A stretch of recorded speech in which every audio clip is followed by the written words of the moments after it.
Bharatiya Janata party जिनके युवा मोर्चा के जिला अध्यक्ष पर प्रश्न है, उनकी चुप्पी क्यों है? हम तो बोल ही रहे हैं। तो भाजपा क्या सिर्फ बलात्कारी और अत्याचारियों का संरक्षण करेगी और दूसरी तरफ बेटी बचाओ बेटी पढ़ाओ का नारा लगाएगी? मोहन पुलिस कहाँ है? क्यों सोई हुई है पुलिस? क्यों भारतीय जनता पार्टी के नेता मुंह पे ताला लगा के बैठे हुए हैं? भाजपा युवा मोर्चा के जिला अध्यक्ष भूपेंद्र सोहागपुरे पर जब से दुष्कर्म दैहिक शोषण का आरोप लगा है, उनके खिलाफ कोतवाली पुलिस बालाघाट के द्वारा इन एट्रोसिटी एक्ट के तहत अपराध पंजीबद्ध किया गया और उसके बाद लगातार बालाघाट की राजनीति गरमाई हुई है। विपक्ष की ओर से लगातार हमले हो रहे हैं, बावजूद इसके भारतीय जनता पार्टी के किसी भी जिम्मेदार नेता के द्वारा अभी तक उनके निष्कासन को लेकर या फिर उन पर कार्रवाई को लेकर किसी भी तरह का बयान आधिकारिक तौर पर जारी नहीं किया गया है। और यही वजह है कि कांग्रेस की मध्य प्रदेश की महासचिव और राष्ट्रीय प्रवक्ता साधना भारती को आज प्रेस कॉन्फ्रेंस बुलाकर पत्रकारों से चर्चा करनी पड़ी है। आखिरकार उन्होंने किस तरह के आरोप लगाए हैं इस पूरे मामले पर और क्या कुछ उनका कहना है, आइए सीधा जुड़ते हैं साधना भारती जी से। जी देखिए, बहुत ही शर्म की बात है कि भारतीय जनता पार्टी के जो युवा मोर्चा के जिला अध्यक्ष हैं बालाघाट के, भूपेंद्र सोहागपुरे, उन पर एक दलित हिंदू बेटी जो कि एक शासकीय शिक्षिका है, उसने बलात्कार का आरोप लगाया है। मुझे तो लगता है ऐसा कि भारतीय जनता पार्टी का जो डीएनए है वो महिला विरोधी और महिलाओं के अपमान से ओतप्रोत है। चाहे आप प्रधानमंत्री मोदी जी से लेकर और नीचे तक बात कर लें, सारे ऐसे ही प्रकरण हमें सुनने मिलते हैं। चाहे एक ब्याता को मोदी जी के द्वारा 50 करोड़ की गर्लफ्रेंड कह देना हो, चाहे उन्हीं के संसदीय क्षेत्र वाराणसी के अंदर बनारस हिंदू यूनिवर्सिटी में एक छात्रा से बलात्कार किया गया हो भाजपा के ही सोशल मीडिया के पदाधिकारियों द्वारा, और वही पदाधिकारी मध्य प्रदेश में चुनाव प्रचार कर रहे थे। तो मुझे लगता है, और उसके बाद हमारे ज़िले के अंदर बालाघाट के अंदर एक शासकीय शिक्षिका आगे आती है और वो बताती है कि उसके छात्र जीवन से लेकर लगातार कई वर्षों तक ये भूपेंद्र सोहागपुरे, जो कि भाजपा युवा मोर्चा के बालाघाट के जिला अध्यक्ष हैं, वो लगातार उसका शारीरिक शोषण करते रहे और उसे दलित कहकर ठुकराने का काम किया, उसका अपमान करने का काम किया। और उसके बाद जब वो कहीं से और अन्य महिला से शादी रचाने जा रहे थे, जब उसे लगा कि उसके साथ धोखाधड़ी हुई है, तब उसने पुलिस में जाकर कंप्लेन करने का काम किया। दुख इस बात का है, अफसोस है कि मोहन यादव जी की जो पुलिस है मध्य प्रदेश की, वो पुलिस ने अभी तक कोई ऐसी कार्रवाई क्यों नहीं की कि भाई जेल की सलाखों के पीछे एक बलात्कार का आरोपी होना चाहिए। तो जेल की सलाखों के पीछे क्यों नहीं है भूपेंद्र सोहागपुरे? पहला प्रश्न ये।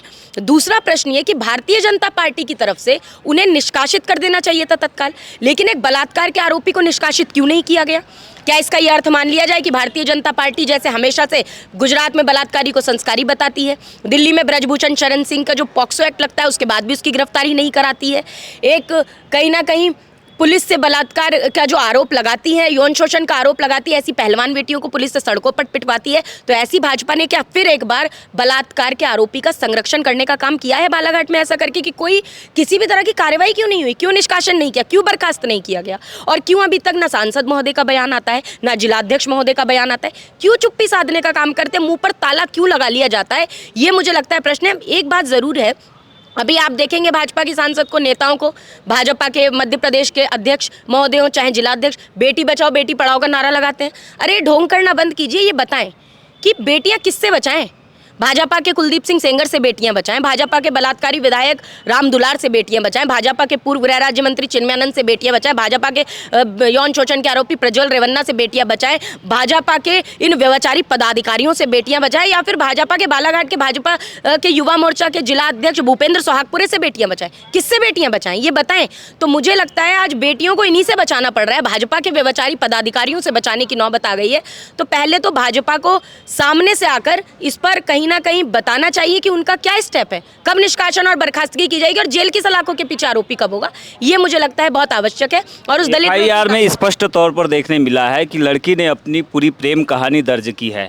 उसमें ये बताने की कोशिश की गई है कि उसके साथ इन महीनों में इतने साल पहले प्यार हुआ, इसके बाद में इस तरह का शोषण हुआ और जब शादी की बात आई तो जाति को लेकर अपमानित किया गया। तो ये जो मानसिकता है, इस पर आप क्या कुछ कहेंगे?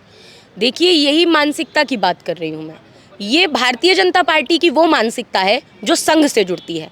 भाजपा की बड़ी अम्मा आरएसएस हमेशा कहीं ना कहीं जब जातिवाद की बात आती है, जब हम कहते हैं कि भाई ओबीसी की बात है, आरक्षण की बात है, तो कहते हैं बांटने की बात कर रहे हैं, जबकि हम सामाजिक न्याय की बात करते हैं। और अब आप देखिए कि उन जो एफआईआर है उसमें खुद उन्होंने इस चीज़ का वर्णन किया है कि किस तरह जाति सूचक शब्दों से उस शासकीय शिक्षिका को, जो दलित बेटी है, क्या वो दलित की बेटी हिंदू की बेटी नहीं है? क्या सनातनियों की बेटी नहीं है? तो फिर ये चुप्पी क्यों है? ये सनातन के लिए ढोंगी तो हमेशा बनने के लिए भाजपा ही आ जाते हैं। तो मुझे लगता है केवल वोट हथियाने के लिए भाजपा सनातन की हितैषी होने का ढोंग करती है, और जैसे ही वोट मिल जाते हैं ये सत्ता में बैठ जाते हैं, वैसे ही ये महिलाओं के विरोधी हो जाते हैं, ये कहीं ना कहीं पिछड़ों के विरोधी हो जाते हैं, दलितों के विरोधी हो जाते हैं। और आप देखिए कि दलित कहकर एक बेटी को ठुकराया जाता है और उसके साथ शारीरिक शोषण किया जाता है, उसका मानसिक उत्पीड़न किया जाता है। तो मुझे लगता है ये बालाघाट जिले के लिए शर्म की बात है कि हमारे जिले में, जब हम मध्य प्रदेश में, अब तो फहरिस्त जुड़ती है कि कहीं किसी का, अभी शिवपुरी के अंदर मैं वहाँ भी धरना प्रदर्शन किया, एक मंदिर के अंदर महंत ने एक बेटी का बलात्कार किया, विकलांग बेटी का, और जब वो गर्भवती हो गई, उसका शिशु भी जन्म हो गया, शिशु का नाजायज शिशु को जन्म देने के बाद भी गिरफ्तारी आरोपी की नहीं हुई। तो क्या यही चलता रहेगा कि एक एक साल तक आप गिरफ्तारी नहीं करवा पाएंगे? क्या यही इनका शासन और प्रशासन है? क्या यही भारतीय जनता पार्टी की कथनी और करनी है? यही चाल चरित्र और चेहरा है? तो इसको तो स्पष्ट रूप से कहना पड़ेगा, तो ये निंदनीय है। और मुझे लगता है कि अग्रिम रूप से इस पर कार्रवाई की जानी चाहिए, प्राथमिकता देनी चाहिए, और प्राथमिक रूप से सबसे पहले तो भूपेंद्र सुहागपुरे को निष्कासित किया जाना चाहिए, बर्खास्त किया जाना चाहिए, जिला अध्यक्ष के पद से हटाया जाना चाहिए। ये सवाल कई है, एक अंतिम सवाल आपसे लेना चाहूँगा। सवाल ये है कि शादी के कार्ड पर 17 तारीख को उसकी सगाई और जो भी रस्में होनी थी वो होने वाली थी, 18 तारीख को शादी होने वाली थी, और शादी के 2 दिन पहले से पीड़िता चक्कर लगा रही थी। उसके बावजूद एफआईआर तो हुई लेकिन गिरफ्तारी नहीं होना, इस पर आप क्या कहेंगे? इसको आप किस तरह से देख रहे हैं? देखिए, 16 तारीख को उसने सगाई के कार्यक्रम में पहुंचकर पीड़िता ने जाकर 100 नंबर पे फ़ोन किया, तो उस दिन आरोपी गिरफ्तार क्यों नहीं हुआ और कंप्लेन क्यों नहीं रिपोर्ट दर्ज कर पाई पुलिस? ये भी बहुत बड़ा प्रश्न है कि एक दिन का समय क्यों दिया गया? क्यों भारतीय जनता पार्टी फिर से एक बलात्कार के आरोपी का संरक्षण करना चाह रही है? देखिए, रूप बदलने में माहिर मामा मारीच के साथ अगर योगी रूप में रावण ना आता तो माता सीता का अपहरण ना हो पाता। हजारों राक्षसों के बीच रावण राज में भी माता सीता सुरक्षित रही, लेकिन आज योगी, कहीं मोदी, कहीं मामा, और अब मोहन राज में वो सीता माता की बेटियां भाजपा के पदाधिकारियों और व्यभिचारियों से सुरक्षित क्यों नहीं है?